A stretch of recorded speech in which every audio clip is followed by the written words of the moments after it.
gente, tudo bem com vocês? Começando mais um Boomcast dessa temporada. E como eu sempre digo para vocês, eu quero que vocês saiam daqui com a sua mente borbulhando de ideias, eu quero que você saia daqui cheio de insights, que você tire coisas do papel.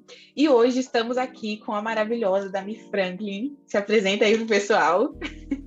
Oi, prazer, eu sou a Mi. Tudo um pouco, de tudo um pouco.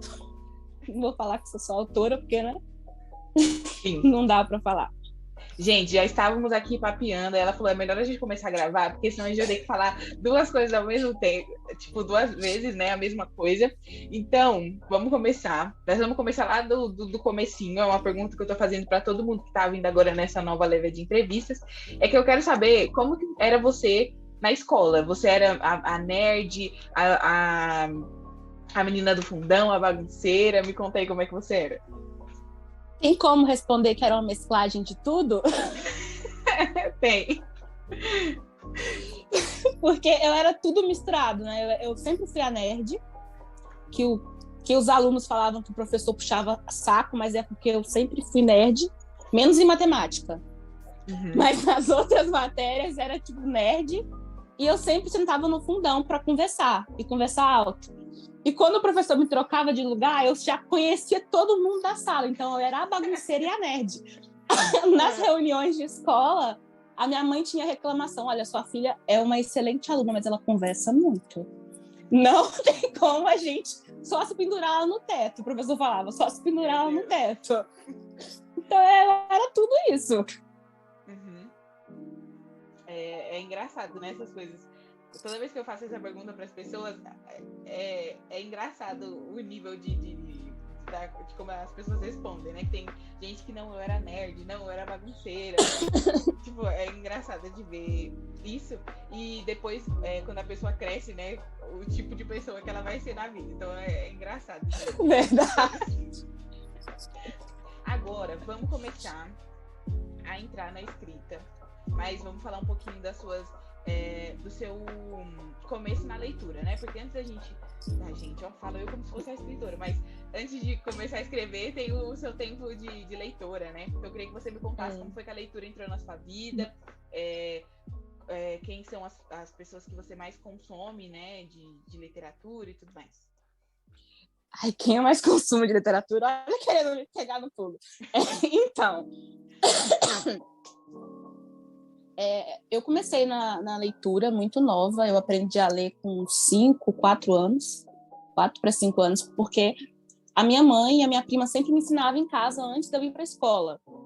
Então, eu já entrei na escola sabendo ler, sabendo o ABC todo e tudinho, entendeu? Já sempre fui boa em português por causa disso.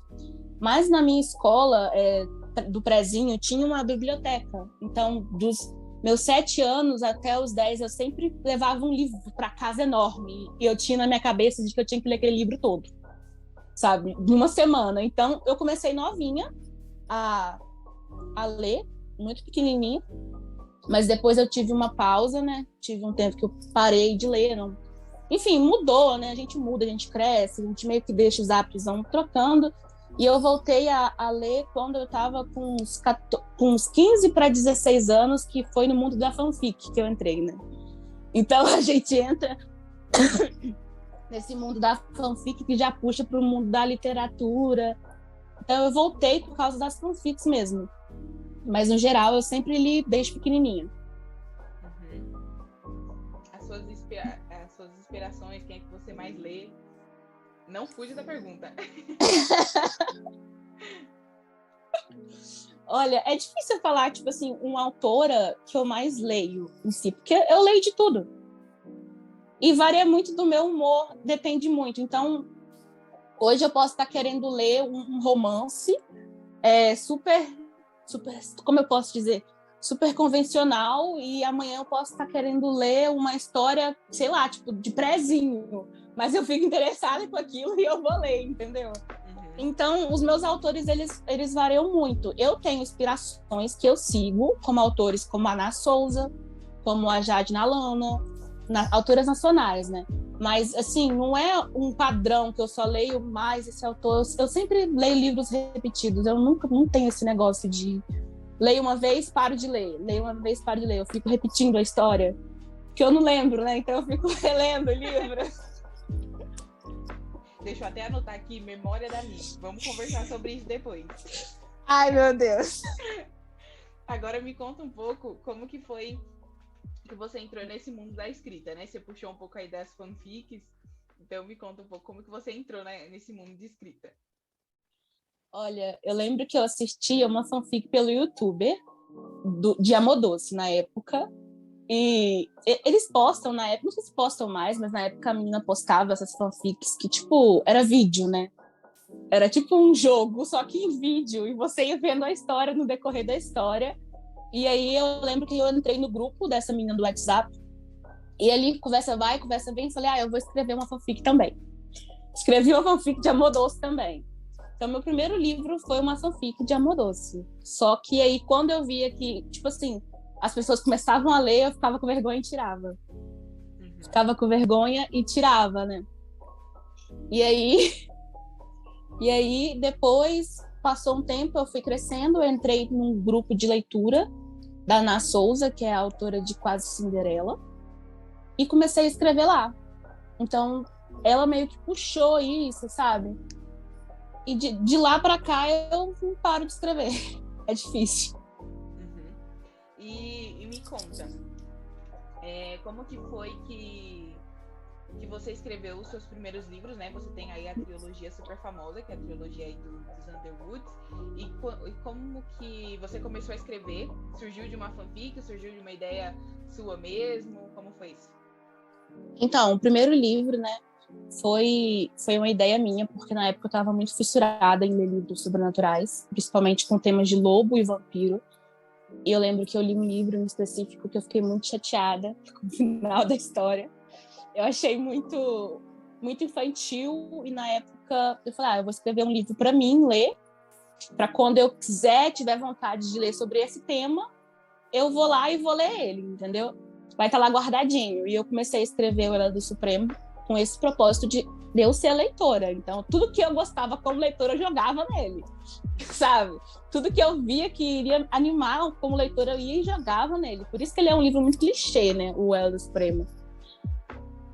E aí, um amigo meu, na época, ele me incentivou a publicar no Wattpad, e quando eu vi, eu já perdi o controle, já estava com mais de 100 mil acessos, leituras. Quando eu fui me dar conta, já não tinha como mais retirar a história, né? Já estava fora do meu controle. E como que surgiu a proposta de publicar eles, né? Como que você saiu do Wattpad e foi pro tão sonhado livro físico, né? Para os autores nacionais, assim, ter um livro físico ainda é aquela coisa, né? O troféuzinho, aquele amorzinho. Como que surgiu essa proposta?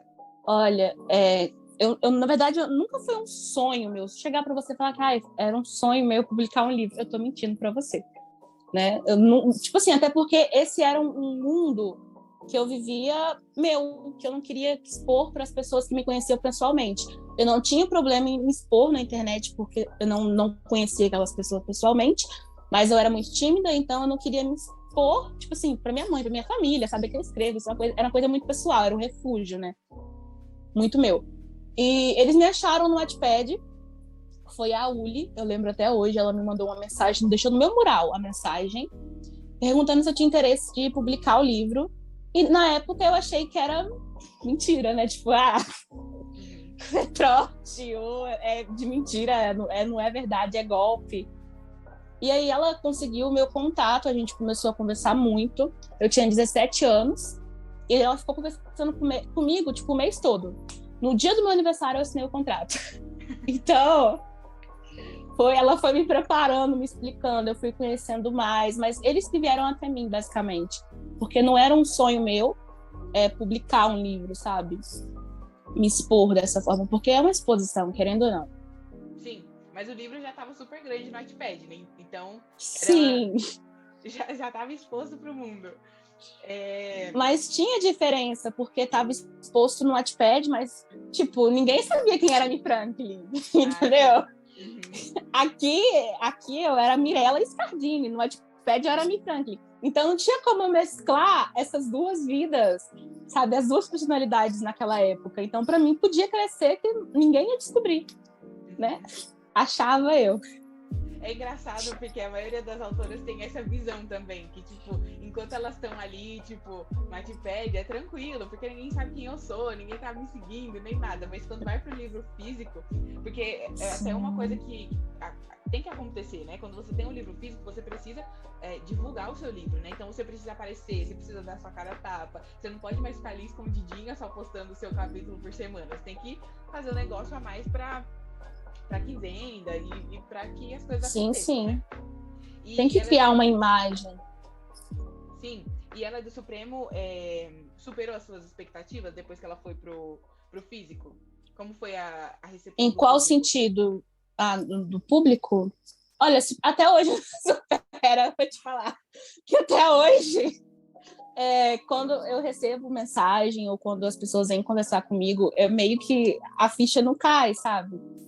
Para mim, eu continuo sendo uma pessoa que isso não é nada. Então, quando alguém lembra que eu fiz isso, que eu fiz aquilo, eu fico meio que em choque, né? Um choque de realidade. Então, eu não sei se isso vai passar um dia, se eu vou me acostumar, ou se eu sempre vou ficar tendo essa reação de surpresa, mas superou bastante a pré-venda do Ela do Supremo. Foi se não me engano, a gente publicou ele na época da Bienal do Rio. Eu não pude ir, mas eu lembro que eu fiquei muito informada e feliz, né? E quando as pessoas me mandavam foto comprando o livro na Bienal e tinha essa interação comigo, eu ficava, meu Deus, isso está acontecendo mesmo? Na época era muito impactante para mim, né? Sim, mas você já nas redes sociais de conversar com as pessoas e tudo mais? Como? Você já se posicionava nas redes sociais, tipo, de Sim. mostrar seu livro, de falar aquilo que você fazia? Então, quando eu assinei o contrato, né, no mesmo dia eu falei, não, eu vou ter que mostrar pro povo quem é a autora, né, aparecer. E eu lembro que na época eu tinha um cabelo bem curtinho e eu aparecia, aí eu criei um Instagram, só que eu fiz o reverso, eu criei um Instagram privado para a Amy Franklin, para autora, né?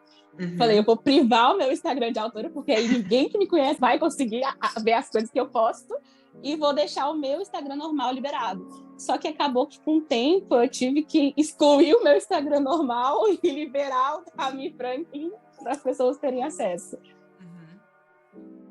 Sempre naquela coisa, né? De eu não quero que as pessoas saibam. Ninguém Sim. vai saber sobre isso. Foi um medo que acho que muitas autoras têm esse medo, sabe? É uma coisa que atormenta, porque a escrita é meio que uma fuga, né? Um refúgio que a pessoa tenha. Geralmente, as autoras que eu conheço veem a escrita como uma fuga, como um refúgio particular delas. E quando surge a proposta de você entrar no mundo literário, né? Ser um autor nacional, ganhar dinheiro, fazer isso da sua profissão, elas se assustam, porque elas não imaginam que isso é uma profissão para elas. Não que elas não acreditam que seja uma profissão importante, mas elas não se veem nessa posição. E é muito comum, por incrível que pareça, essa insegurança é o que mais tem no ramo literário. Isso é verdade. E é engraçado porque o episódio que vai sair amanhã é exatamente sobre isso, né? Eu tava conversando com a Cristina Mello e ela falou exatamente sobre isso. Ela falou assim que ela escreveu e aí, tipo, ela deu pro marido dela ler, o marido dela amou a história, falou, nossa, que legal, não sei o que, você precisa publicar isso. Ai, eu conheço essa autora, nossa. Sim, ela é maravilhosa. E se não fosse pelo marido dela ter ido lá, incentivado, dela publicar, ela falou assim que por ela ia colocar na gaveta e ia seguir a vida dela como se nada tivesse acontecido. Mas porque ela teve apoio, ela foi lá e falou, não, vou fazer alguma coisa quanto a isso, vou publicar e tudo mais. E hoje, tipo, ela é best-seller na Amazon. Então, todo livro que ela coloca ela lá, é muito conhecida. Cresce super rápido. Então, essa questão, né, de ter pessoas que acreditem no seu potencial, de você se posicionar bem nas redes sociais, porque, querendo ou não, hoje em dia isso é uma coisa que conta muito. O autor precisa se posicionar nas redes sociais, precisa mostrar o trabalho, principalmente quando é independente, né? Quando tem uma editora, até ele pode, sei lá, dar uma relaxadinha, mas quando ele é sozinho ali naquilo que ele tá fazendo, ele precisa se posicionar, precisa mostrar o trabalho, precisa estar ali pro mundo, né? Isso aí é complicado. Tanto que, tipo,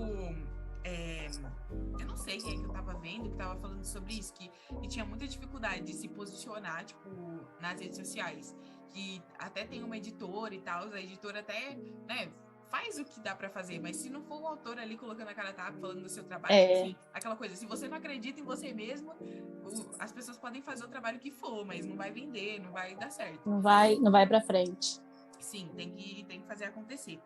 E continuando falando sobre esses livros aí, o Eled Supremo, hoje, nesse exato momento, eu só li o Eled Supremo. E como você falou, ele é aquele livro clichêzinho, amorzinho, foi super gostoso de ler.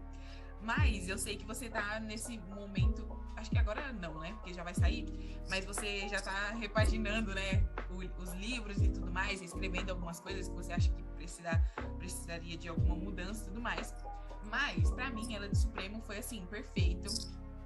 Foi, assim, maravilhoso. Eu tava em uma ressaca literária quando eu li ele. Ele me tirou da ressaca literária porque eu sou a doida da literatura sobrenatural e tudo mais. Então, lobisomem, vampiro, gente, me deixa feliz da vida. Então, quando eu vi, eu falei, ai, gente, que maravilha, que gostosinho. E quando eu fui olhar você nas redes sociais e eu vi que a gente tinha praticamente a mesma idade e que você já era uma autora publicada e tudo mais, eu falei, gente, que legal. Ai. E ainda mais por ser nacional, que você pode mandar uma mensagem pra pessoa e falar, olha, eu amei seu livro, não sei o quê, e ter esse contato, né, com o público, com as pessoas, assim, é muito gostoso. Como que você lida com esse contato com as leitoras, né? Porque eu sei que você é bem próxima. Ah, eu amo. Não vou mentir. Eu amo responder as meninas. Eu tenho grupo, né, no WhatsApp que você tá. Tipo assim, elas mandam mensagem e eu respondo na hora. É muito difícil eu não responder.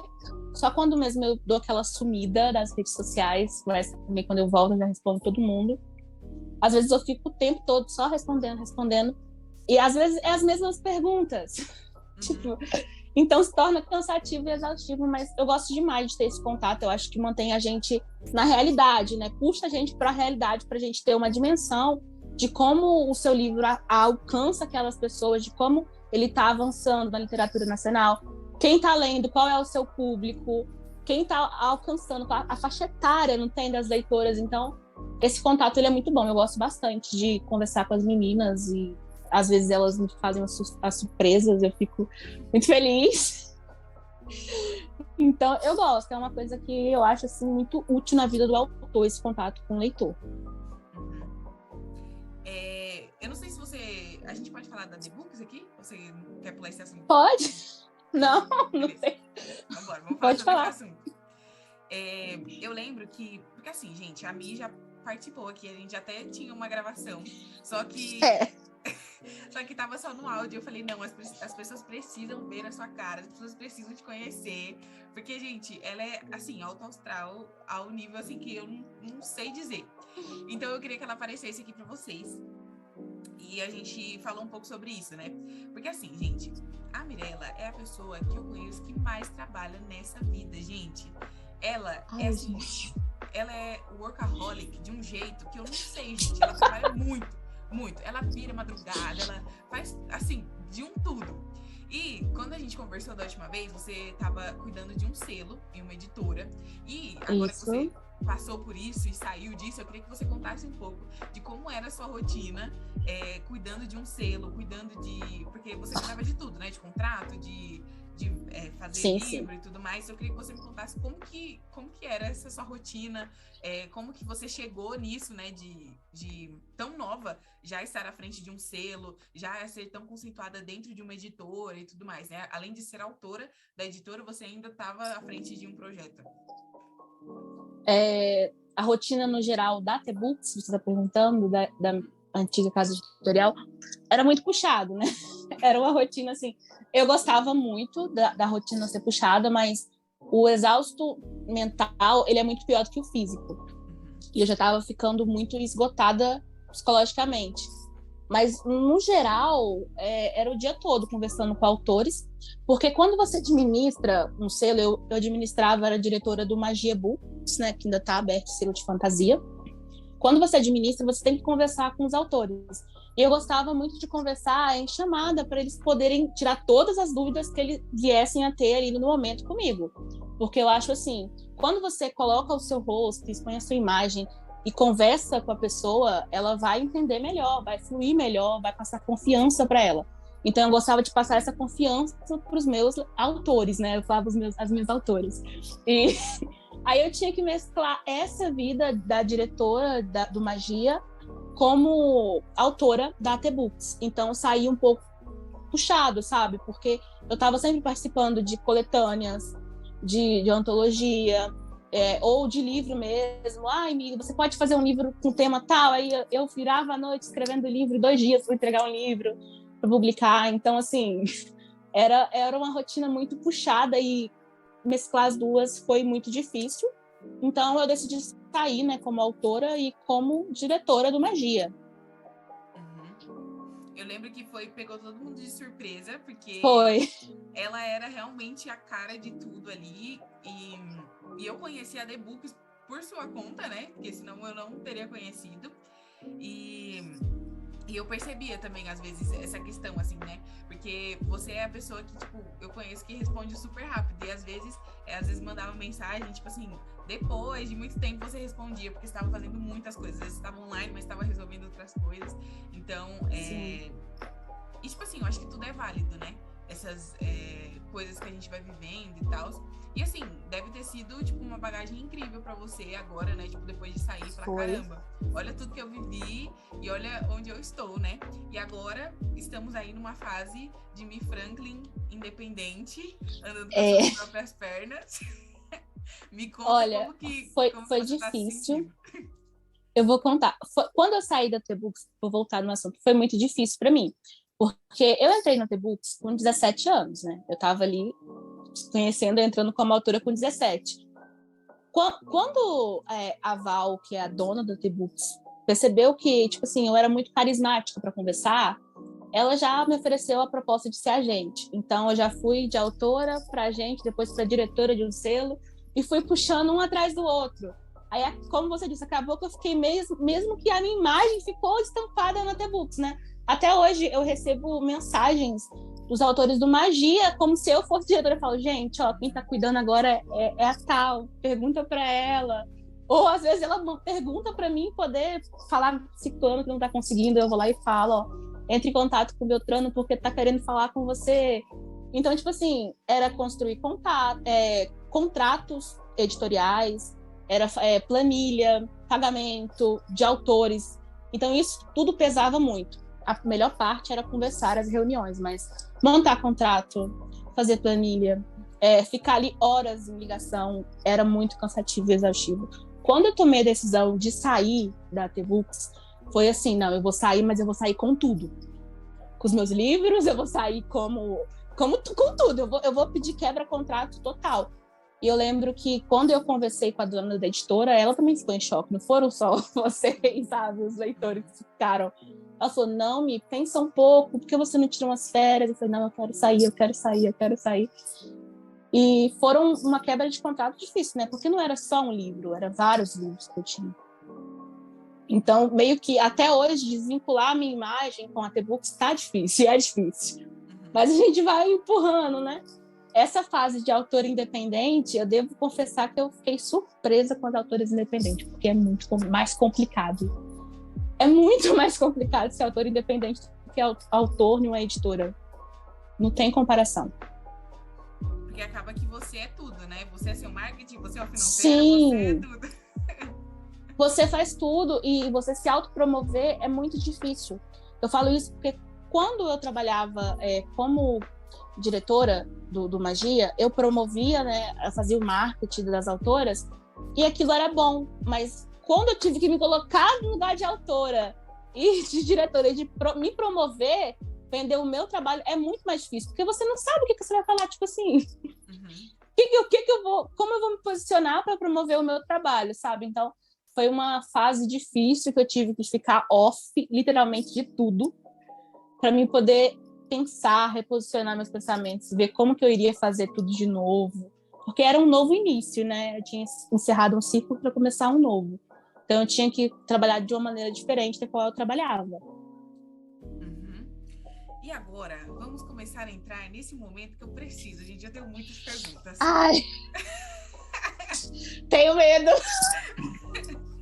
Vamos começar primeiro pela sua vontade, porque eu lembro que você já vinha falando no grupo que você tinha vontade de mexer no Ela de Supremo, que tinha muitas coisas que não faziam sentido pra você, que você lia e não, tipo, reconhecia aquilo que você estava escrevendo, que parecia que era outra pessoa que tinha escrito as coisas. Então, eu queria que você falasse um pouco como foi esse processo de reescrever esse livro e de manter a identidade dele ainda, né? Porque ele vai estar tomando uma cara nova, mas ainda com elementos antigos, né?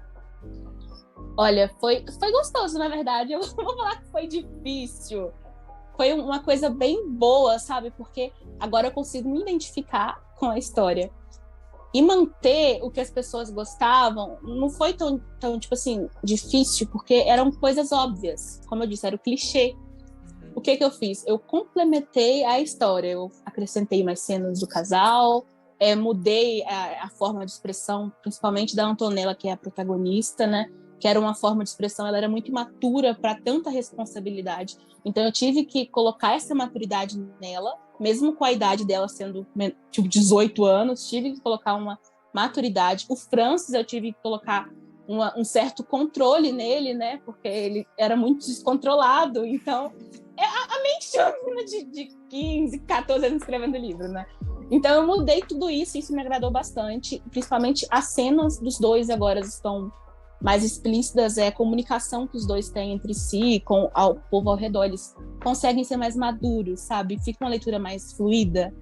Eu gostei. Não tirei o conteúdo forte do livro, né? Que é o que mantém a identidade, não tirei. Não mudei o final, não mudei o início, só complementei mesmo a história no meio. E eu vou te falar, foram mais de 50 mil palavras de complementação, viu? Meu Deus! Não foi pouca coisa.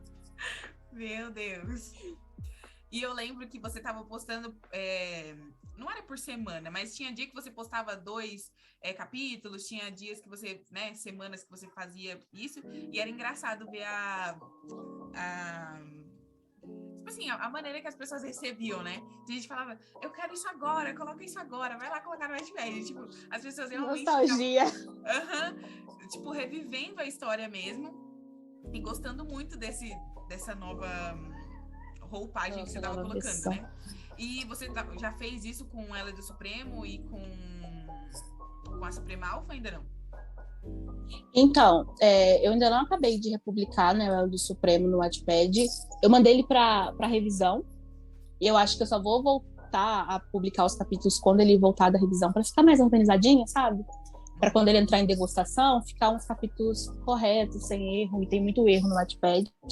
Por eu estar sem óculos, né, tá passando muito erro. E o Vampiro de Ela e a Suprema Alpha, eu não vejo necessidade de mudar a história. O meu problema com Ela do Supremo era que eu não conseguia ver ele se encaixando na sequência, que era o Vampiro de Ela e a Suprema Alpha. No quesito da minha escrita, tá desenvolvida no Vampiro de Ela, na Suprema Alpha, e no Ela do Supremo tá uma escrita muito fraca, né? Muito frágil, sem detalhes, sem nutriente. Então, o meu problema mesmo era com o primeiro livro. Não reescrevi o segundo nem o terceiro, então é só a correção mesmo que eu refiz, né? Para poder publicar eles de novo. E o primeiro foi reescrito. Legal. Você falou um pouco da revisão. E, gente, a revisora da Mi, ela é maravilhosa. Maravilhosa. Eu vou tentar colocar aqui para vocês, quando eu estiver fazendo a edição, alguns prints que a Mirella manda. Porque, assim, é muito engraçado. Ela coloca uns memes, assim, falando, meu Deus, o que é isso e tal. Então, tipo, é muito engraçado. E me conta, como que foi que você achou essa revisora? Porque, assim, maravilhosa. Ela já entrou na história. Não, ela é perfeita. É a Mari. Eu falo assim, Mari, esse nome é de maravilhosa. Você é incrível. Eu indico ela para qualquer autor, né? Na verdade, ela corrigiu a primeira versão do Ela do Supremo pela T-Books.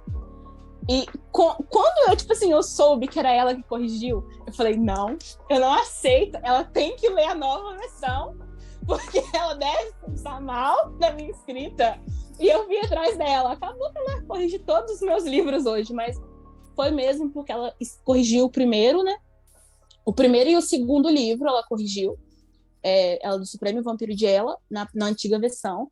E quando eu falei assim, vou reescrever o Ela do Supremo, eu falei, ela tem que corrigir a nova versão do Ela do Supremo. Porque não dá para ser outra pessoa. Ela tem que ver a mudança, né? A evolução. Aí eu chamei ela de novo e agora ela corrige tudo. Não, e uma coisa que é muito legal, assim, sobre você, é que por mais que você tenha saído da editora, você ainda mantém os contatos e, as mesmas pessoas que fez, tá fazendo agora. Então, é legal esse network, né, que a editora te deu, porque te ajuda agora, né, no seu trabalho. Porque eu acho que seria muito mais difícil se você estivesse começando agora, tivesse que procurar uma revisora, tivesse que procurar uma capista, ia ser muito mais difícil, né? Sim, é que nem eu falo, né? Eu falei isso com a própria Mari, que tudo que eu aprendi na T-Books foi de extrema importância, porque eu adentrei no mundo literário, tanto para produzir os livros, como nas gráficas, os contatos de gráficas. Eu tinha que ter esse contato com a gráfica, com o revisor, com o capista, com o diagramador, por causa dos autores do Magia, que eu direcionava. Quando eu cuidava do Magia, a editora só ficava responsável para poder fazer os envios. Quem cuidava de tudo era eu e a Heloísa, que trabalhava comigo, né?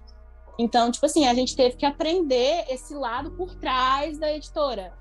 Então, isso foi de um fundamento, um ensinamento para mim que eu vou levar para o resto da minha vida, sabe? Eu aprendi a como tirar a ficha catalográfica, fazer tudo certinho. Então, isso me ajudou bastante e me ensinou muita coisa.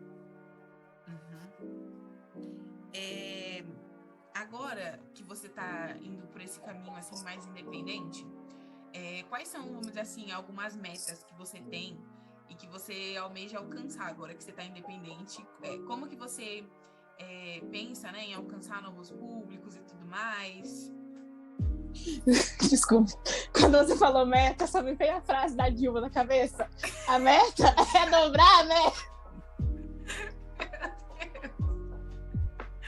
Ai, gente, não dou conta. Não dou conta, gente. Só me veio mesmo. Temos que dobrar a meta para atingir a meta. E deixar a meta aberta. Meu Deus. Olha a cabeça da pessoa que vai, gente. Socorro. Não, mas eu não tenho, uma meta em si, sabe? Eu não costumo colocar metas para alcançar, porque eu sou muito ansiosa. Então, se eu falar assim hoje, amanhã eu vou fazer isso, eu não consigo dormir, eu fico pensando nisso que eu vou fazer amanhã. Meu Deus. Então, eu não posso colocar metas assim, vou fazer isso, não. Que nem os livros que eu vou lançar, eu vou lançar, eu sei que eu vou lançar. Não coloco meta, chega no dia eu já dou a louca e solto tudo, já faço revelação, já vou soltando os negócios tudo, entendeu? Eu sou muito no impulso, assim. Sim. Você mesmo tava falando, né? Ela some por um tempo, mas depois quando ela volta, gente, ela volta com cada bomba que você fala, gente, mas não. Jogo tudo assim.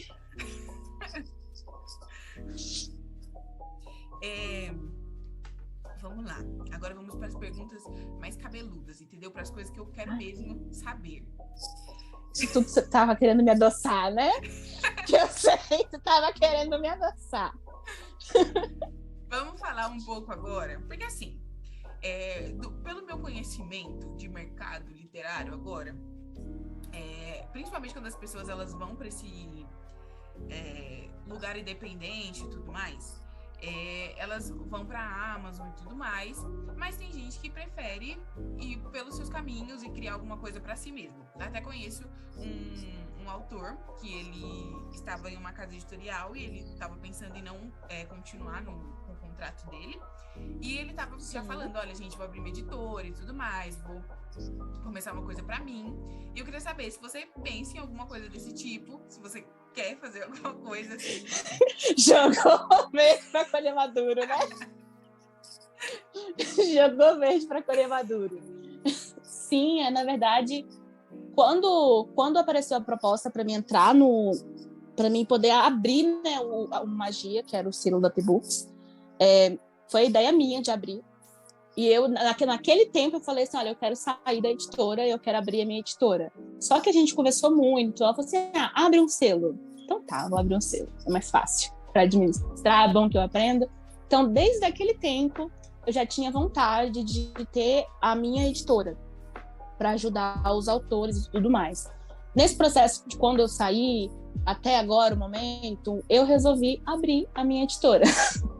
Só que, ainda tá, né, na fase, de eu criar as coisas, né? Ainda tem que acabar de fazer o site, a logo ainda não ficou pronta, então por isso que ainda não foi divulgada. provavelmente quando você for postar esse vídeo já vai ter sido divulgada, né? Mas não ficou pronto ainda, por isso que ainda não foi divulgada, mas eu já abri o CNPJ, essas coisinhas tudo já estão resolvidas.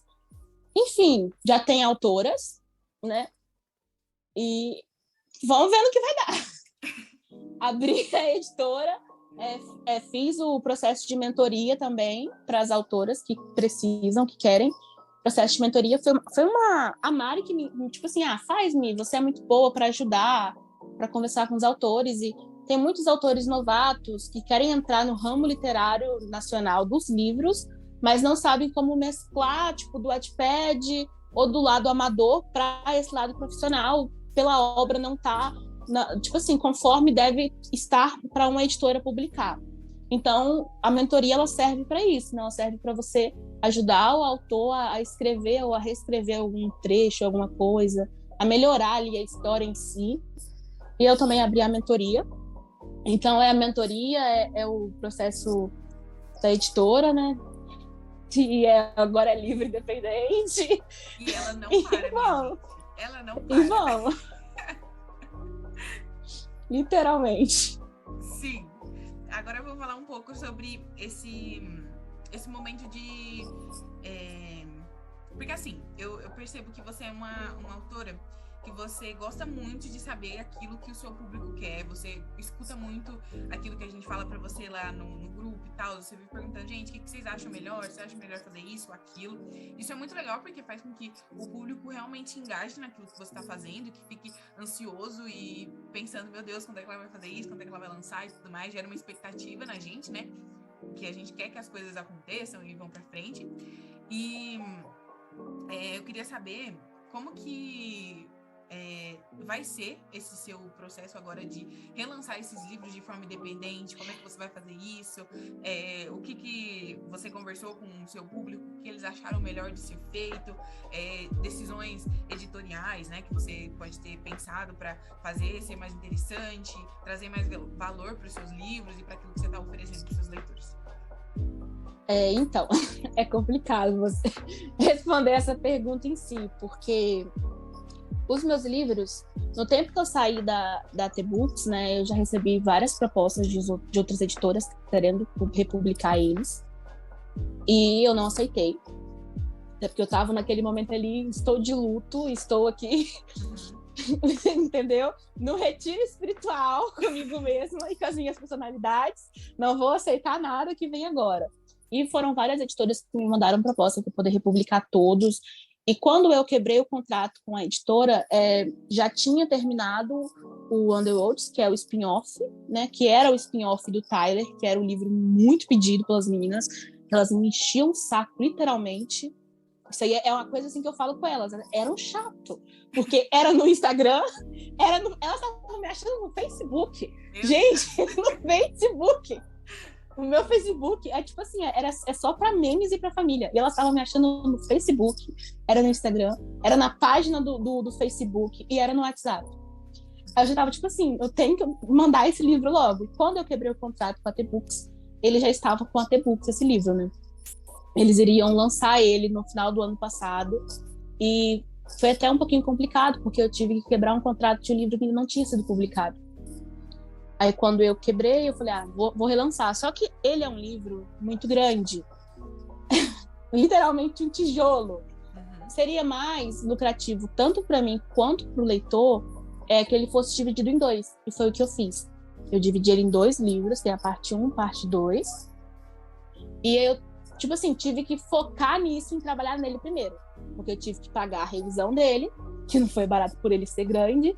Então, eu tive que fazer a capa dele, focar nele para depois ir lá e revisar a nova versão do Ela do Supremo, refazer a diagramação dos outros livros, sabe? Por ele ser maior, eu tive que pular ele na frente dos outros livros. Então, eu repensei muito se eu iria lançar ele com alguma editora, porque o fato de ser uma proposta tradicional ajudaria bastante, de eu não ter gastos materiais com isso, e nem psicologicamente, né? Porque é uma coisa muito estressante. Mas então eu decidi que eu vou publicar ele na minha editora, até mesmo para poder mostrar, inaugurar a editora, né, em si. Porque eu sou autora, então eu vou ter editora, porque eu não posso publicar na minha editora.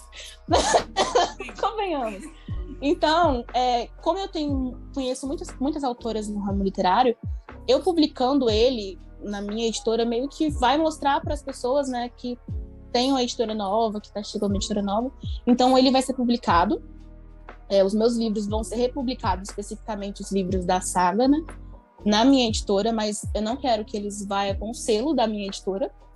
Foi uma exigência minha. Mesmo que seja registrado, eu não quero que vá com selo, porque eu não quero colocar uma imagem de editora neles como eu tinha feito antigamente, sabe? Eu quero deixar eles...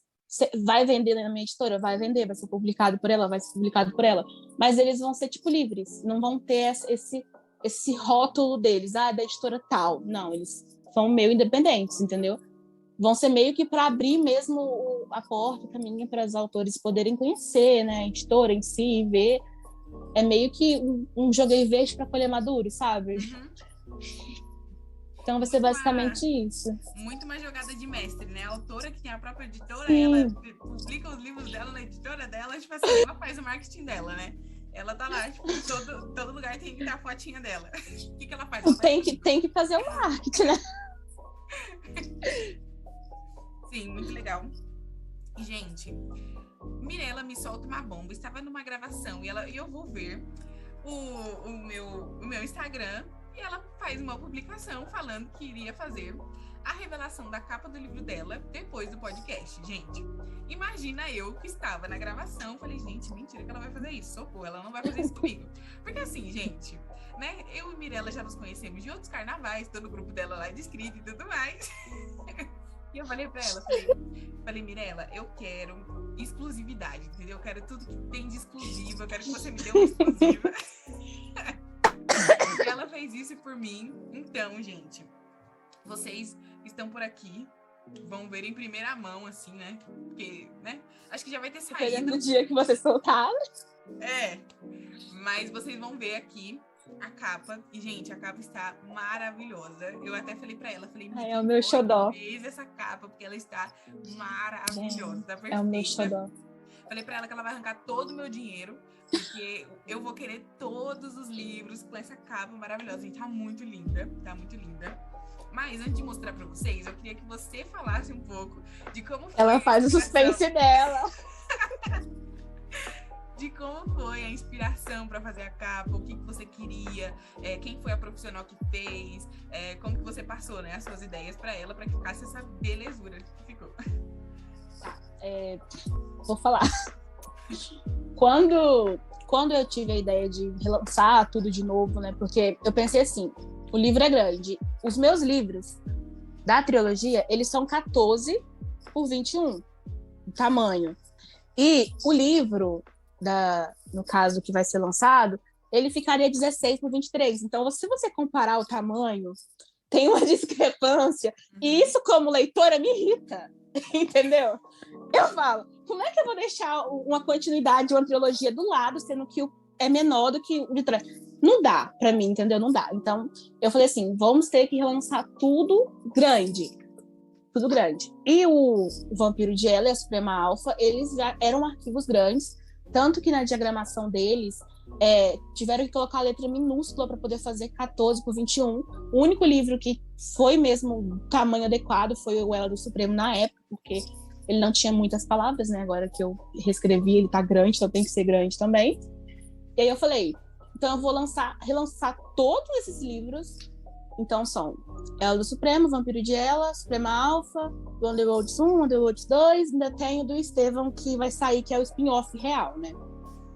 Então são 6 livros. Aí eu falei assim, como que eu vou fazer as capas desses livros parecerem? Não pode ser nada muito vulgar, né? Porque queremos uma leitura em público também. Mas também não pode ser nada muito infantil. Eu falei, eu quero tudo em vetor, né? No estilo vetorial. E a Heloísa, ela sempre fez as capas dos meus livros. Foi ela que fez a do Vampiro de Ela, da Suprema Alfa. E ela tinha feito a capa do Antiga, né, que ia ser lançada pela T-Books. E eu falei, Elo, pelo amor de Deus, me encaixa na sua agenda. Uhum. Você é a minha melhor amiga.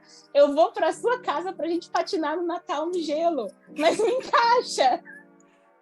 Enfim, e ela é diagramadora, ela também tá diagramando, né, o livro, todos os livros, e depois de tanto eu implorar para ela, eu consegui a vaga na agenda dela, e ela fez as capas primeiro desses livros que vão sair, né, do Tyler, e vai fazer de acordo com o que eu for relançando da trilogia anterior.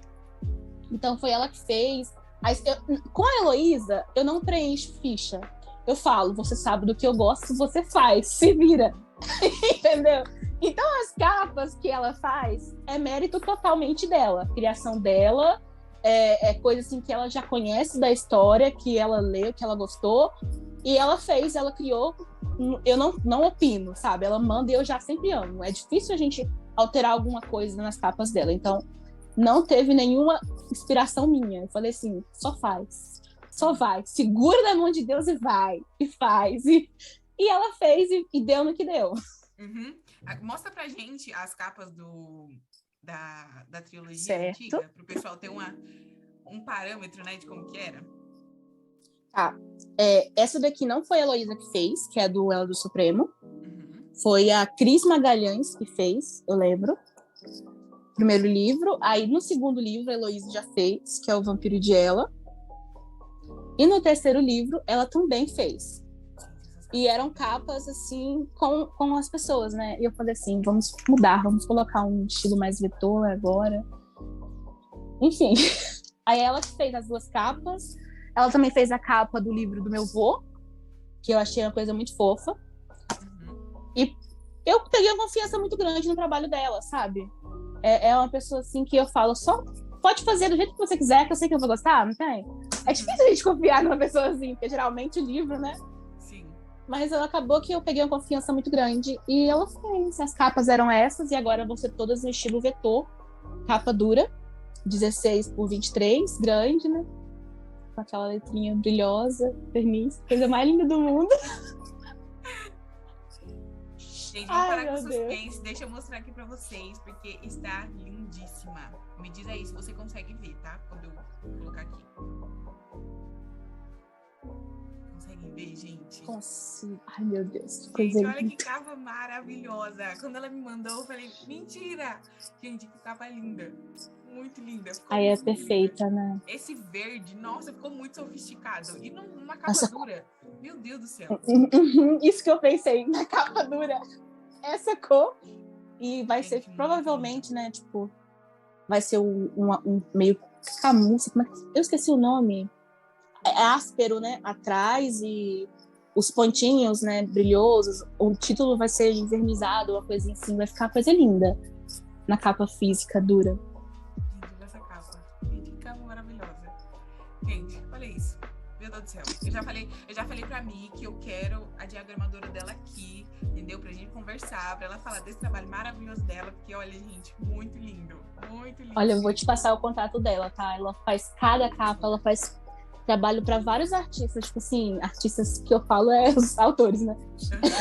Artistas que são fenomenais as capas dela, são realmente incríveis. Tanto na diagramação quanto na capa. Ela é uma capista excelente. Gente, então está aí, quebrado todo o mistério para vocês. Essa é a capa nova do primeiro livro.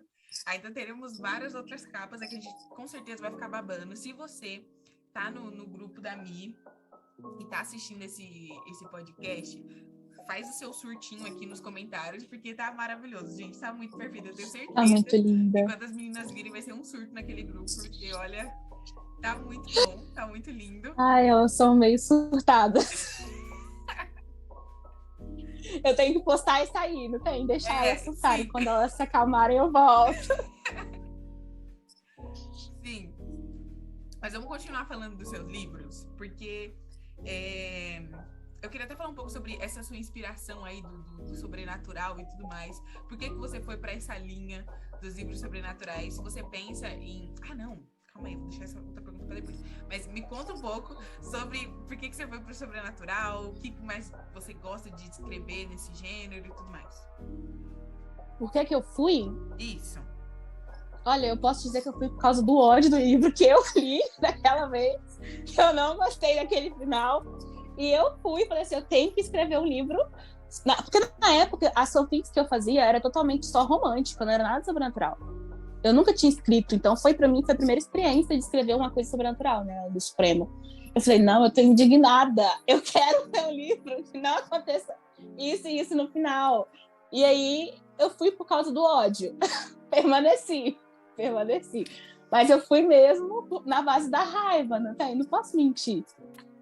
Fui na base da raiva, falei, eu tenho que fazer um livro pra mim, pelo menos pra mim, né? Vou fazer. Foi assim que eu fui. E eu lembro que Papo Vai, Papo Vem, naquele nosso grupo, você falou que você tinha várias ideias de livros, assim, super diferentes e que todo mundo amou, assim, as suas ideias de livros. E eu queria saber se alguma daquelas ideias que você falou lá no grupo já tá saindo pro papel, você já tá escrevendo alguma coisa ou ainda não? Já tá tudo pronto. Ai, meu Deus. Não, Mirella, você acaba comigo. Como é que você faz isso? Olha, as capas já estão prontas. Se eu não me engano, tem uns 7 livros já com as capas prontas. A única ideia que ainda não tá totalmente pronta é que eu tive que dar uma pausa, né, por causa do lançamento, da abertura da editora e tudo mais, foi o do Halloween, que era aquele do outro lado do véu, né? Que a noiva, que fica no mundo, vocês sabem, você lembra? Sim. Daquela história que as meninas gostaram bastante. Então, esse não tá pronto ainda, mas os outros já estão prontos, já estão com a capa pronta. Só falta mesmo eu criar vergonha na cara e fazer a diagramação do e-book e soltar na Amazon, porque tá tudo pronto. Uhum. Vamos falar um pouco do seu processo de escrita? Como que você faz isso? Porque eu preciso entender, gente, que a pessoa tem 7 livros escritos, fora o que ela vai publicar agora. Tipo assim, como que, né, funciona esse seu processo de escrever tanto, mulher? Olha, como é que eu faço? Não tem como explicar, sabe? Acho que varia muito de história, sabe, que eu escrevo. Quando eu pego uma história que tá fresquinha na minha cabeça, eu acabo o livro se deixar em 1-2 dias. Um livro, independente se é de 100 mil palavras, 150, se a história estiver fresquinha na minha cabeça, ele vai rapidinho. E geralmente eu não penso no meio da história. Sempre me vem o começo e o final. Então, do começo e o final, eu sei o que vai acontecer. Eu sei como o livro começa e eu sei o capítulo, tudo detalhado na minha cabeça tem. Parece aqueles bichinhos tem divertidamente. Só fica batucando, assim. Tem escrito do início e tem o do final. Se vai ficar junto, se não vai, se vai morrer, se não vai. E no meio, é tudo improviso. Então, eu vou jogando assim. Eu gostei disso. Vai ficar clichê, vai ficar... E puxando uma coisa, puxa a outra. Quando eu vou ver o livro, já acabou. Que nem esses livros mesmo que eu escrevi, né, que eles estão no rascunho do Word, eu tenho tanto de romance quanto de suspense, desses temas, assim, alternados, né, que saem do meu tema mesmo, que é fantasia. E tem alguns que eu gostei muito de escrever, tem outros que foram cansativos, que foram chatos. Tem um agora que eu tô escrevendo com a Evelyn Salvatore, que é a autora de Quando as Borboletas Morrem, que é o Jong, que é um coreano. Então, tipo assim, é uma coisa nova pra mim e pra ela. O livro tá quase pronto. Uhum. A gente começou não tem nenhuma semana, mas ela me manda... Ela me manda assim... Mi, escrevi aqui pra você, toma, lê, o que você achou? Aí, tipo assim, quando eu chamei ela pra escrever o livro Jong, que eu falei assim, vamos mesclar algumas lendas coreanas e fazer uma coisa bem clichê, né? Um romance bem fofo, bem dorama, do lado dorameira tava muito assim, preciso de um livro assim. E aí a gente juntou várias, eu fiz um monte de pesquisa, sabendo onde estava, descobri aldeias que ainda existem na Coreia. Então, tipo assim, foi uma pesquisa enorme que eu fiz. Quando eu acabei, eu mandei pra ela e falei, tá aqui o núcleo da história. Faz o primeiro capítulo e me manda.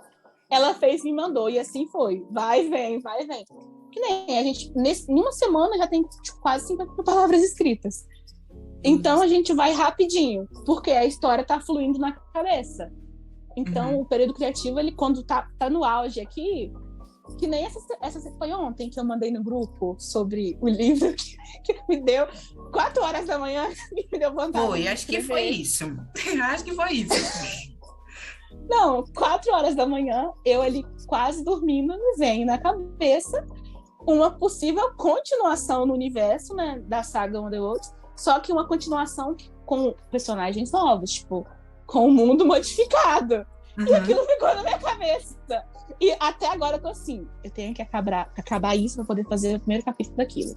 Eu tenho que fazer o primeiro capítulo. Enquanto eu não fizer, eu não consigo sossegar. Esse é meu processo criativo. É na base do você vai. As minhas personalidades são assim. Você não tem escolha, meu. Você vai fazer isso agora e você vai fazer. Então é na base, você tem que fazer.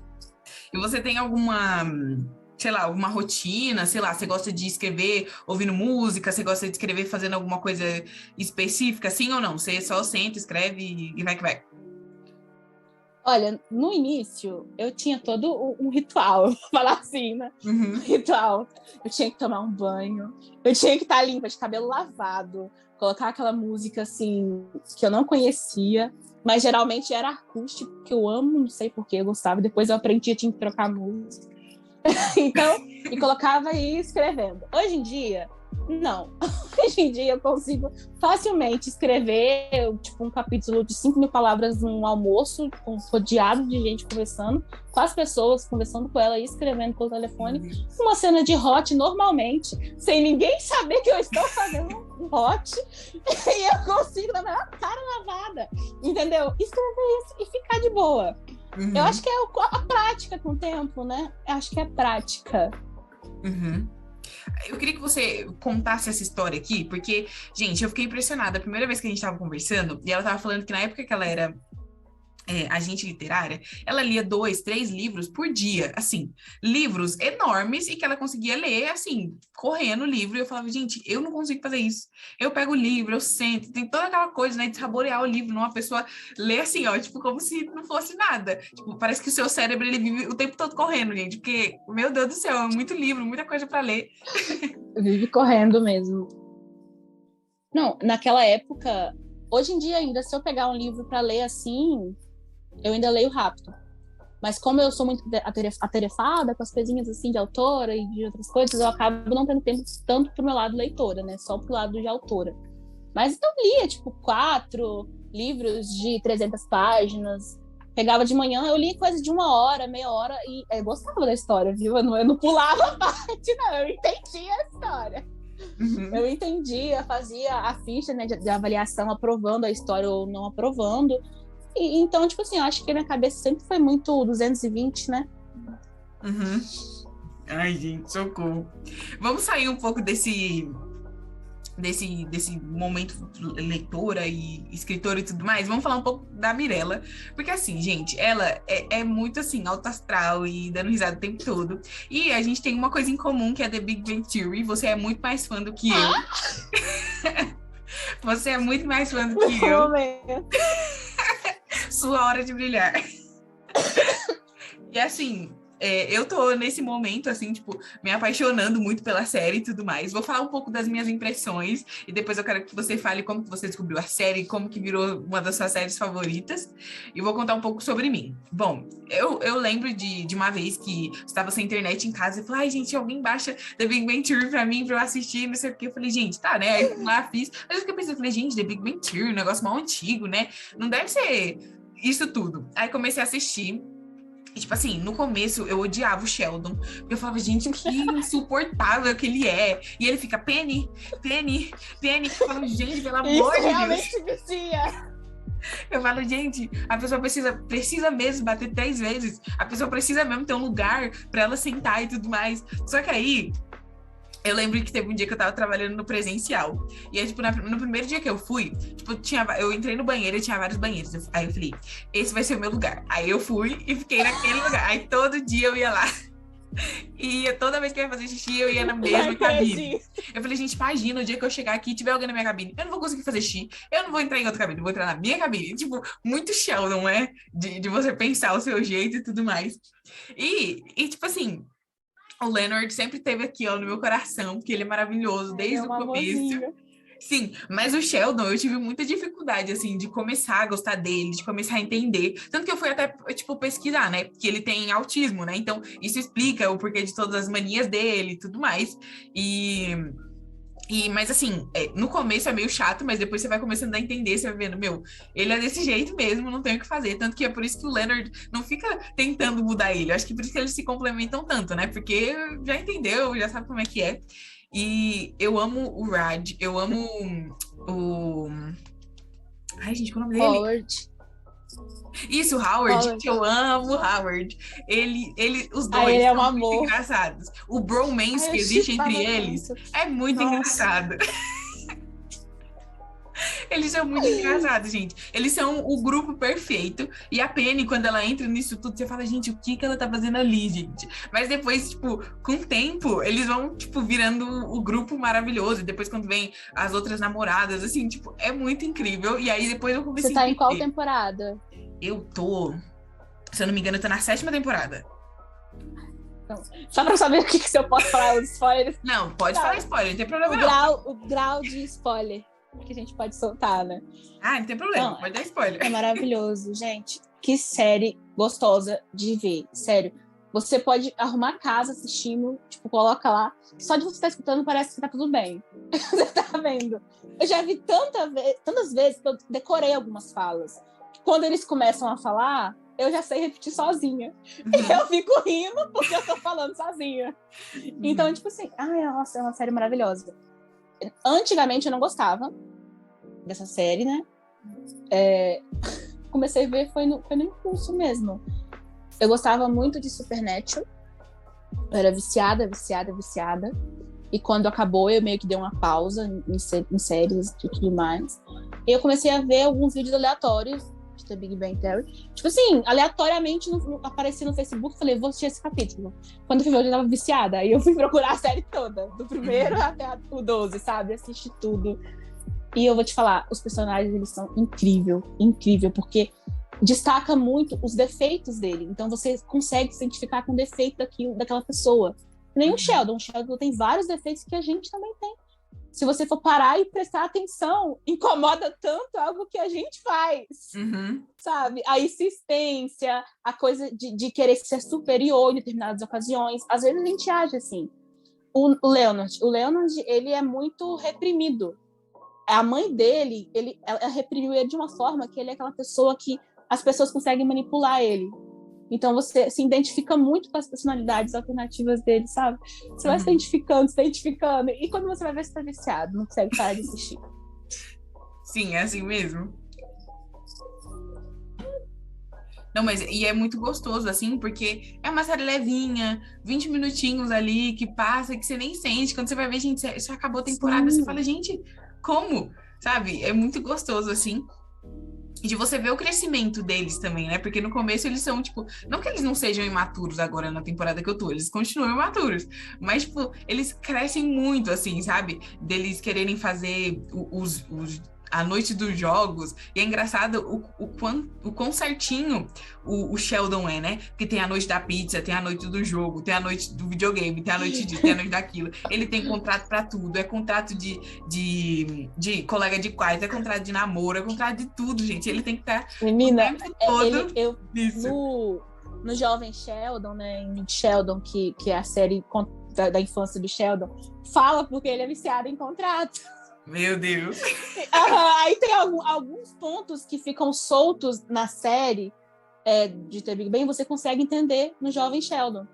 Então, quando você... Eu tô assistindo, né? Eu tô na 3ª temporada do Jovem Sheldon. E, tipo assim, minha mente tá explodindo. Porque você consegue entender por que o Sheldon, ele é assim. Porque que ele é... Na época, tipo assim, ele não gostava de quadrinhos. Ele começou a gostar por causa do Tan, que é aquele amigo que aparece da Big Bang. Então, ele se vestia muito formal. Por que ele se veste como uma criança adulta? Porque ele se vestia como uma pessoa adulta quando era criança. Então, as coisas começam a se encaixar. Parece que quebra-cabeça, não tem? Caramba. Quando você vai ver... quando você for assistir, você vai falar assim, meu Deus, que coisa louca! Você vai ficar impressionada. Não, e acho que foi ontem que eu assisti um episódio que acho que ele tá de férias, alguma coisa assim, que o Leonard tá saindo pra trabalhar e ele se arruma todo pra sair pra trabalhar e ele fala, ai, me leva com você. Aí o Leonard, não. Aí ele, me leva com você. Aí ele, não. Aí eles estão na escada. Aí ele, ai, me leva com você. Aí o Leonard, parado. aí ele fica parado, aí ele fica, tipo, parecendo um cachorro, assim, tipo, aí ele fica, né? Aí ele fica aí, parado.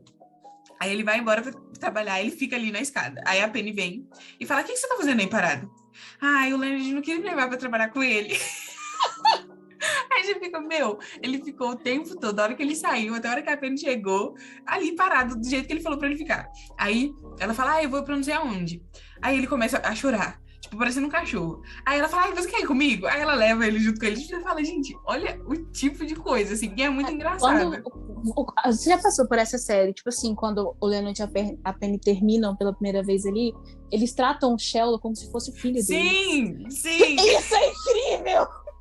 A minha cabeça explodiu no episódio que ela leva ele pra Disney. Uhum. Que episódio fantástico! Parece muito, tipo assim, eles discutindo sobre o filho, não tem? Ele é o filho deles. Não, e é engraçado que ele tem até isso com a mãe dele, né? O episódio que eu tava assistindo mais cedo era disso, que, tipo, ele foi pra casa, aí a mãe dele fala pra ele, vai pro seu quarto. Aí ele fala, não, mas eu sou adulto, e eu sou um cientista, e eu sou... Vai pro seu quarto. Aí ele, não, mas eu sou... Aí, tipo, depois ele vai murchando, ele vai pro quarto dele. Então, tipo, ele ainda tem essa alma de criança nele. Acho que até em Young Sheldon vai falar muito sobre isso, pelo que você falou, né? Desse contraste, né? Dele como ele era criança, e depois quando ele cresce, tipo, tudo que ele não viveu antes, ele tá tentando viver agora, e compensar tudo isso, né? Mas é muito legal. É incrível. Você acompanhar a mudança, o crescimento dos personagens, sabe? Da Bernadette, da Amy. Tipo, é muito complexo você ver. Eles são tão iguais e, ao mesmo tempo, são tão diferentes. Uhum. E eles se completam de uma forma, assim, que você fica... Meu Deus, é muito bom. Muito, muito bom assistir. Não sei se você sabe, você ainda não chegou nesse episódio, né? Mas é a nova temporada. Vai acontecer. Tipo assim, que é a primeira vez da Amy e do Sheldon. E foi um dos episódios que deu mais audiência em uma série na televisão na época que passou. Caramba! Tipo, E quando eu descobri isso, eu falei, meu Deus! E acontece de uma forma tão natural que você, tipo assim, não consegue deduzir que o personagem da primeira temporada tá fazendo aquilo agora. Entende?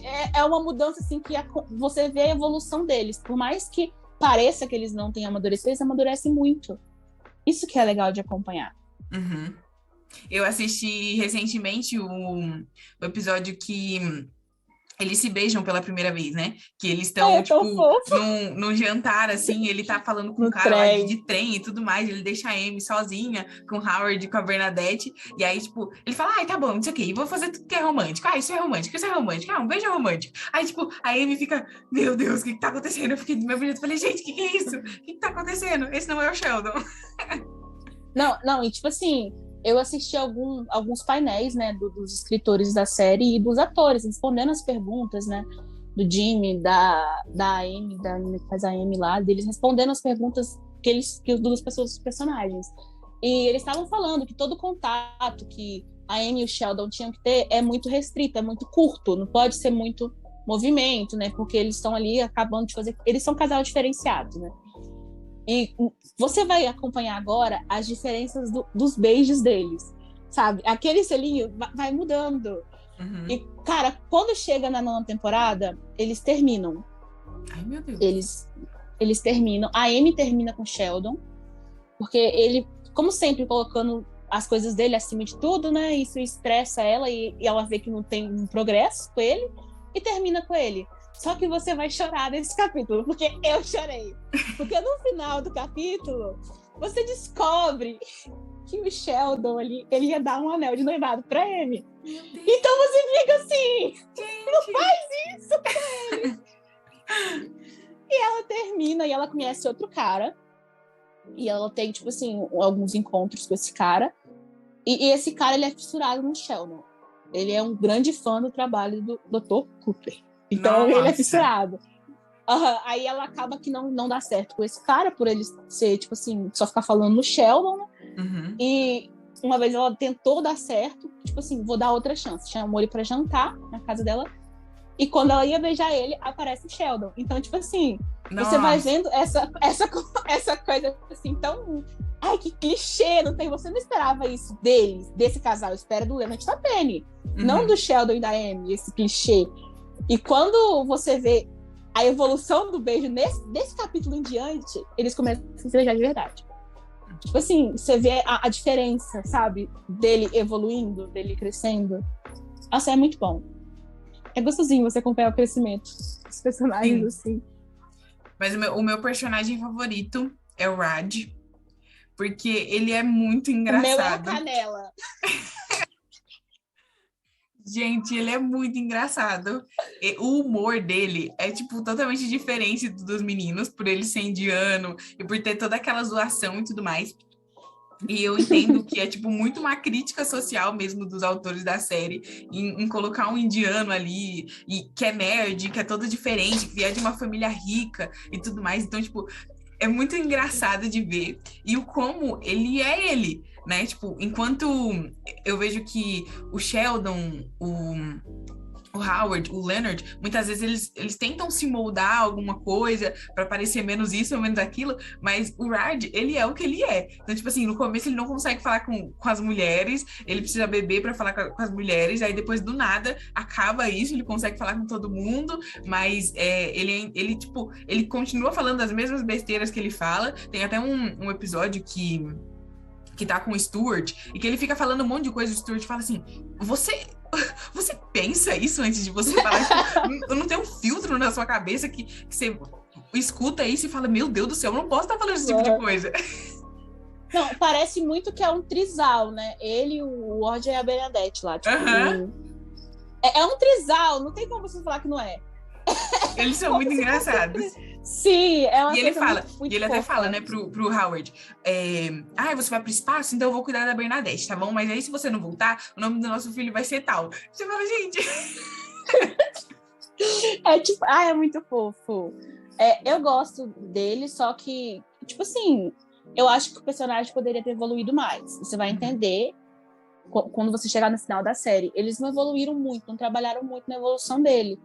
Meio que ele ficou muito mais imaturo. Ele fica sozinho, né? Ele termina sozinho. O Raj sozinho, sem ninguém. Mas quando eu achei ela triste, mas depois da segunda vez que eu assisti de novo, eu falei, tem razão dele estar sozinho. Porque ele é muito sem noção. E, tipo assim, tinha uma pessoa... Eu penso também pelo lado dos escritores da série, né? Porque eles pensam, temos que colocar uma mulher que vai se encaixar com as meninas e com os meninos, não só com o Raj. Então ela tem que se encaixar com a Amy, com a Penny e com a Bernadette também. E é difícil você encontrar alguém para se encaixar dessa forma, entendeu? E ele encontrou tanto a Emily quanto outra menina indiana que se encaixava, né, no grupo das meninas, na série eu acho que elas se encaixavam, só que ele traiu elas, então tipo assim, é uma pessoa tão desesperada por amor, mas quando encontra ele vai lá e faz coisa errada. Sim. Eu acho que poderia ter trabalhado melhor, sabe, na personalidade dele, no amadurecimento dele. Mas ele está aqui no meu coração, junto com o Leonard. Ele é um amorzinho. O Sheldon também, mas o Sheldon, às vezes eu fico, ai, gente, tá bom. Não, depois você gosta, depois você começa a gostar. Quando você vê que ele evoluiu mais, né? Porque ele muda muito por causa da Amy. Ele muda muito, tipo... Eu vi... Não dá pra explicar. Um episódio que o Leonard vai comprar uma mesa de jantar. E aí a Penny falando pra Clássico. ele... Não, porque... aí ela liga pra Amy, olha, o Leonard comprou uma mesa de jantar, o Sheldon vai terminar com você. Aí ele vai pra casa dela. Aí ela... E ela manipula ele. Ela vira toda a situação. Aí quando chega lá, ele fala, não, porque eu gostei da coisa. Aí ela... Não. Aí ele... Não. A mesma coisa que ela falou. Ela tipo assim, manipula né? muito ele. Sim. Tipo, e é uma coisa assim, quando você viu no início, quando ela conheceu ele, ela era muito igual a ele. Tipo, uma pessoa muito fria. E ela foi mudando. A diferença dos dois é que a Amy não conhecia o mundo por causa da mãe.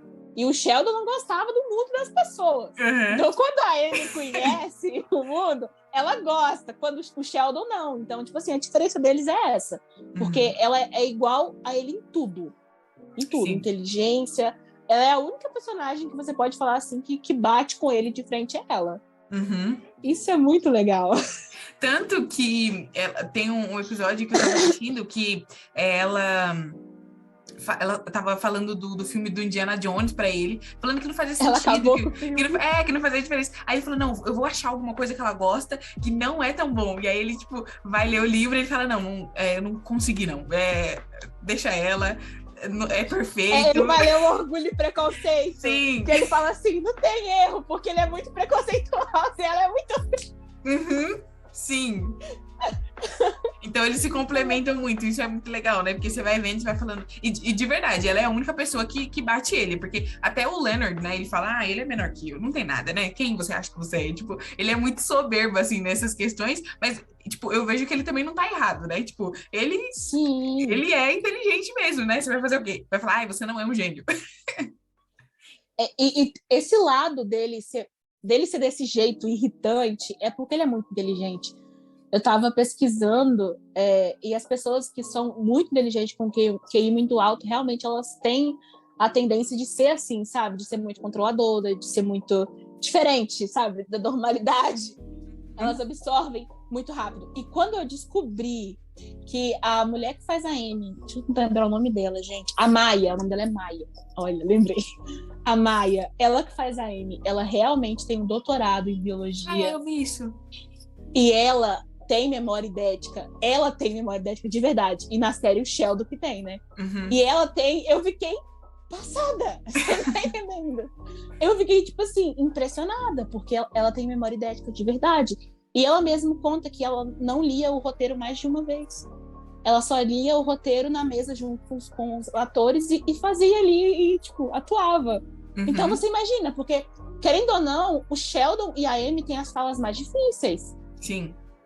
Eles têm que falar muito rápido e são coisas muito difíceis. Então tem que decorar tudo aquilo deve ser muito difícil. E eu fico vendo as entrevistas do Jimmy, né, falando assim, que ele anda com... Ele faz anotações, né, de cada cena, do que ele tem que falar. Então ele anda com elas no bolso. Quando para a cena, ele vai lá e lê para poder memorizar. A Amy, no caso, não tem isso. Ela tem memória idética. Então ela só lê uma vez as falas dela e atua. Eu fiquei, meu Deus.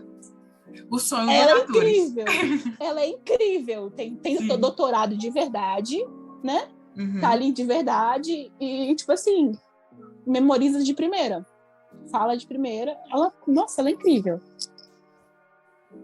E tirando isso, me conta, quais são seus outros hobbies? O que você gosta de fazer quando você não está trabalhando? Se você, né, tem algum momento da sua vida que você não está trabalhando. Eu ia falar, então, quando eu não estou trabalhando, é difícil encontrar um meio termo aí, hein? É muito difícil, muito difícil. Quando eu quero realmente descansar, eu gosto de ver dorama. Né? Eu amo ver dorama, uns doraminha bem clichê. Principalmente Playful Kids, eu já vi, tipo assim, umas 50 vezes. Mas eu amo o Irie e a Kotoku, então eu fico revendo ele. E eu gosto... Agora eu voltei com o hábito de desenhar, né? Falei, do nada, vou voltar a desenhar. Desenhava quando eu era criança, eu fazia os murais da escola, na época que eu estudava na escola estadual, né? Eu fazia os murais, tipo assim... Consciência Negra, Carnaval, aí tinha aqueles murais enormes, eu ficava lá fazendo. Eu amava. Porque eu não acabava que eu ganhava ponto e não estudava nada, né? As outras aulas. Então, eu falei, vou voltar a desenhar. Voltei a desenhar até que não tá sendo uma coisa ruim. Tá, tipo assim, conseguindo ser um hobby legal, sabe? Que não tá pesando a mente e tá fluindo.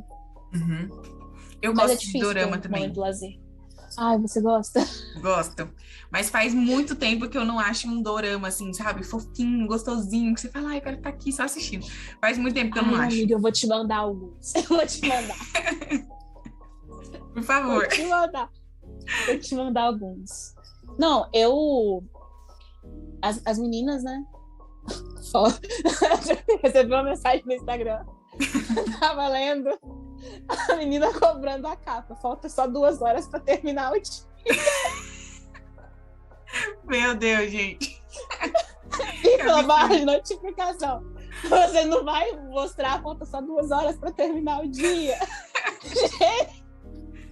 Tá vendo? O pessoal, eles são realmente assim, ó. Tem que ser na hora, eles cobram. Não, esse mês é meu aniversário, né? Dia 30. E eu recebi um presente das meninas do grupo que eu amei. Nossa, eu chorei tanto. Eu até coloquei, tipo, um chaveirinho, né? Que elas fizeram do livro. Olha que fofo. Ai, que lindo! Sim, elas colocaram atrás na trilogia. E, tipo assim, frases do livro aqui dentro. Que Quando eu vi legal! que tem frases do livro, e tem até, tipo, a minha foto com a sinopse. Eu falei, gente, essas meninas, elas são muito criativas. E elas fizeram muito desenho. Deixa eu amarrar aqui, né? Eu coloquei numa cordinha para pendurar, junto com os outros chaveiros que eu tenho, para ninguém mexer, né? Porque meu quarto, ele é assim, você viu que tem muita coisa, então ele é atrativo para criança, tem que estar sempre de porta fechada. As crianças chegam assim, opa, parquinho! E as meninas, elas me mandaram, né? Algumas coisas tá aqui na estante. Elas fizeram algumas cartinhas, fizeram esse envelope que tá aqui dentro, as cartinhas. E elas desenharam, cara. Elas me desenharam, você acredita? Gente, que lindo! Não, eu tô, tipo assim, querendo ir na rua comprar, né, um quadro pra mim colocar na parede bonitinho. Mas não sei se tá focando por causa da luz. Sim. E elas desenharam pelo computador e me mandaram. Gente, que legal! Esse desenho aqui, eu achei lindo, né? Tem das duas formas, com os traços e sem os traços. Quando a menina fez esse desenho, ela me mandou no WhatsApp, foi a Patrícia, que eu falo, ela chama ela de Izumi, né? Ela gostava de ser chamada assim. E ela foi na época que eu quebrei o contrato com a T-Books. E que eu falei que talvez eu ia largar a escrita, né? Que teve esse período que eu falei, vou parar de ser escritora. Então ela fez, e eu entendi a representatividade do desenho. Que no caso, era eu deixando os personagens. E isso é um desenho que eu fiquei muito emocionada quando ela me mandou, e ela, tipo, me mandou pra mim, agora eu vou colocar ele no quadro. Vou enquadrar ele e vai ficar comigo pro resto da vida. Quando Então, pensar em tipo desistir, assim, já vai olhar e vai falar, sim. Eu acho que não, hein? E tem vários desenhos, várias cartinhas. Ah, eu chorei tanto. Elas são os amores. Cobram, mas são irritantes às vezes, mas vale a pena. O ônus e o bônus, né? Fazer o quê? Tipo, elas são maravilhosas, as meninas.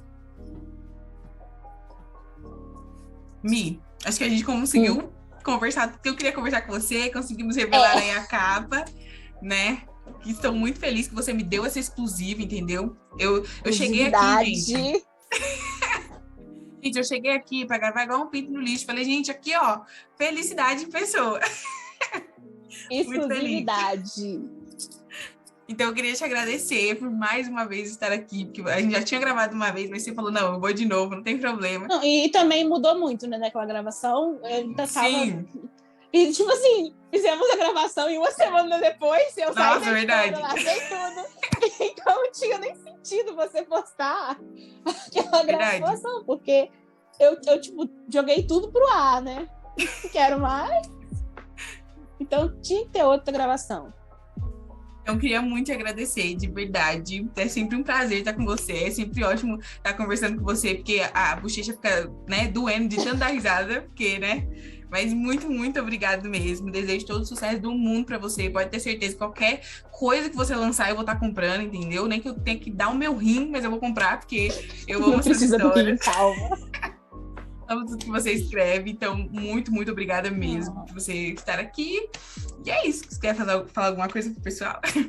Eu quero agradecer, né, pela oportunidade de novo de estar vindo aqui, a gente poder gravar e eu poder atualizar as pessoas, como é que tá a minha vida agora, né, porque eu recebo muitas mensagens, tanto de incentivo quanto das pessoas preocupadas, perguntando por que eu saí da editora, e é bom mostrar que eu estou bem, que foi uma decisão que eu tomei bem, que eu não me afetou, tipo assim, psicologicamente, da forma triste, que tá tudo bem, que a minha relação com os autores da editora tá bem, com a dona da editora tá bem. Então, é bom eu mostrar isso para vocês, porque talvez, né, sempre fica a dúvida, será que foi alguma coisa que aconteceu?